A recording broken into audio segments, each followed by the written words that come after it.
First, optimization tips. Please don't use debug.log on your build. So this is what I mean.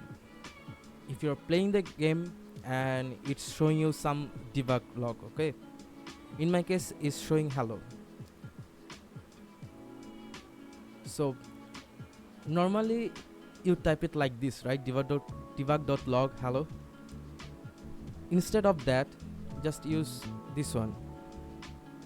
If Unity editor, then log. This will make sure that this debug.log only executes on your editor, but not on the production build. In my case, I solved this problem using a custom tool. This checkbox show log if it's true right now. If I play now, it's showing me debug, right? But now it's false, and if we play right now, no debug. See? So the main thing you have to worry about is that is no way debug.log is allowed on your production build. You can just simply remove them from your scripts or use this line of codes, or maybe you can make a simple tool for your system. Second optimization tip, it's batching. Let's consider for a second, this is your game scene, right? You can go to stats and you can see the whole scene has like 437 batches. We can optimize it a lot. On the game scene, you see non-movable objects, meaning these objects on your scene are not moving or changing position on your game. These objects can be like trees, environment, buildings, and these objects you can move. You are changing position for these objects. These can be like cars or a lot of characters. So our first aim is to optimize these objects that are not moving. First, go to Window, Rendering and Lighting. We have to generate lighting for these objects. First, we need to check them as static. Then go to your lighting tab and generate lights. So now if we play, you can see that our batches got reduced like 230 and saved by batching 205. Initially it was like 450. We can optimize it more. I just talked about this static batching. Now for dynamic batching.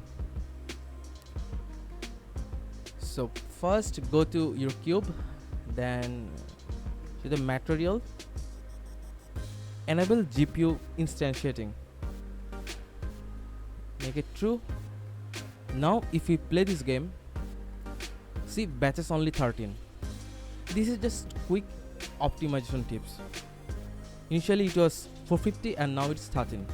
This will make sure your game renders quickly. Third optimization tips is caching references. So you can see this code. We are using get component every frame to get the character controller, and then we are using simple move, but we don't need to call it here every time. We can just simply we have a variable here, character controller, use it like that. So just call it from here from a start, then use controller. You see, it's simple and it will work.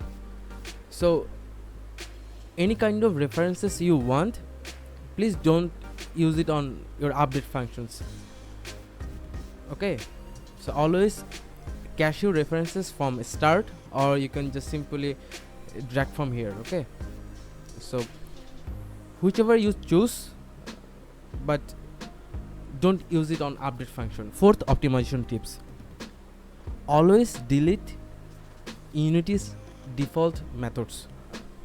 Let's consider for a second you need a new script, right?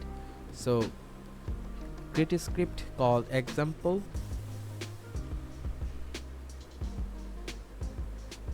then open it.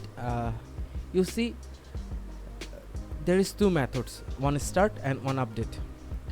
Always remove these event methods if you are not using it.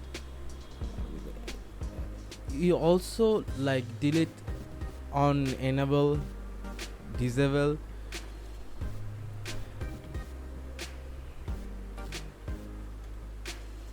So these default methods will get called either you are using it or not using it.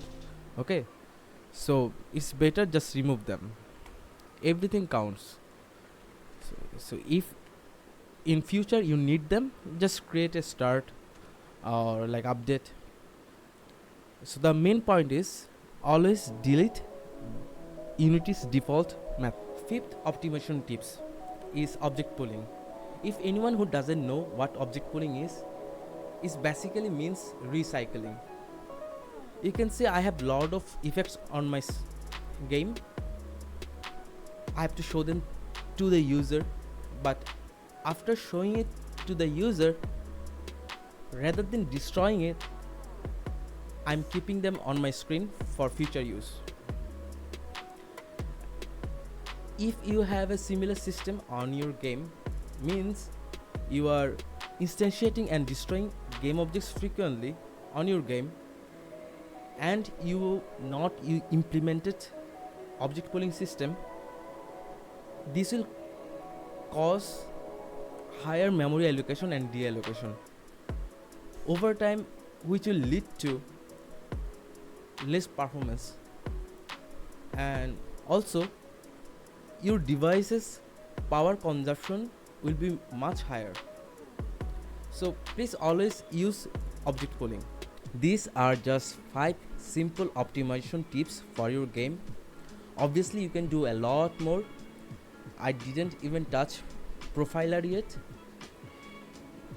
Anyway, this is for today, guys. If you have any questions or need further assistance, please feel free to leave a comment below. Remember to like this video and subscribe to the channel. Thank you for watching.